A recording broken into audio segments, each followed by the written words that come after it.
కష్టమా సుఖమా ఒకనాడు నేను అనుకున్నది అవుతాను, అప్పటి వరకు నేను ఇలా కష్టపడవలసిందే అంతే. సాన పెడితే కానీ వజ్రానికి కాంతి రాదు, పుటం పెడితే కానీ బంగారానికి మెరుపు రాదు. కర్ర లోపల అగ్ని ఉంటుంది, కర్రని కర్రతో రాపాడిస్తే కానీ నిప్పు పైకి పుట్టదు. నీరు భూమిలో ఉంటుంది, భూమిని తవ్వితే తప్ప జలపడదు. లక్ష్యమునందు శుద్ధి లేనివాడు మనసు అనుకూలమో ప్రతికూలమో అని ఆగిపోయినవాడు కార్యమును సాధించలేడు.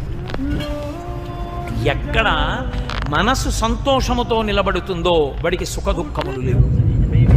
వాడికి ఇది అనుకూలంగా ఉందని లేదు, ఇది ప్రతికూలంగా ఉందని లేదు. ఆ రెండూ వాడి శరీరానికి అంటితే కదా, వాడికి ఆ పట్టింపు లోపల పట్టుకుంటే కదా. ఏది పట్టుకోవాలి? మనసు పట్టుకోవాలి. బాగుంది బాగులేదు అన్న రెండు మాటలు పట్టుకోవాల్సింది మనస్సు. ఆ మనసు బాగుందన్న దాని మీద లేదు, బాగులేదన్న దాని మీద లేదు. తను దేని మీద దృష్టి పెట్టాలనుకున్నాడో దాని మీదే నిలబడిపోయింది ఆ దృష్టి. ఇక అనుకూలము